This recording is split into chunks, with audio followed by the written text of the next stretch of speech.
Mummy ఒక మంచి మాట చెప్పు కండి. చెప్పనా? ఇగో ఏంటంటే శత్రువు మారిండని మనము వాళ్ళను దగ్గర తీసుకుంటాం కానీ వాళ్ళు మారిండని మనము వాళ్ళకు ఎక్కువ సన్ని ఇచ్చినాం అనుకో మళ్ళా ఇబ్బందులు అయితే వస్తాయి వాళ్ళతోటి. ఇక ఇబ్బందులు రాకుండా మాత్రం ఆ శత్రువుని ఎక్కడ పెట్టాను అక్కడ పెట్టుర్రి, అక్కడనే ఉంచుర్రి, మాటలైతే మాట్లాడుర్రి. ఎందుకంటే శత్రువు ఒకసారి అయిందంటే అది చేంజ్ అన్నది కారు, ఆ మనసు మొత్తం అట్లుంటది, అలా మాట అట్లుంటది. ఎందుకంటే వాళ్ళు మారినట్టు నటిస్తారు. ఎక్కడ ఉంచండి అక్కడ ఉంచి ఏంటంటే మనం వాళ్ళను జాగ్రత్తగా ఉంటుర్రి.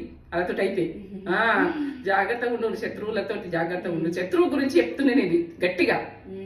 ప్రతి అమ్మాయి అయినా అబ్బాయి అయినా ఎవరైనా శత్రువులు ఒకసారి కనిపిస్తారు. వాళ్ళు ఎట్లయినా మనకు రూపం మళ్ళీ బయటపడుతుంది. బయటపడ్డా కొద్దీ మనం బాధపడతాం. జాగ్రత్తగా ఉండాలి, బాగా జాగ్రత్తగా ఉండాలి. వాళ్ళతోటి ఎట్లా ఉండాలో అట్లా ఉండాలి, కట్టితో నీళ్ళు ముట్టినట్టు ఉండాలి. నచ్చిందా నచ్చలేదా ఒక లైక్ కామెంట్ పెట్టుది. నేత్ర ఛానల్కి వెళ్ళిపోయి లైక్ ఏంటంటే సబ్స్క్రైబ్ అయితే చేసుకోరి, అన్ని వీడియోలు చూడున్నాయి మంచిగా అంటున్నది ఇట్లా.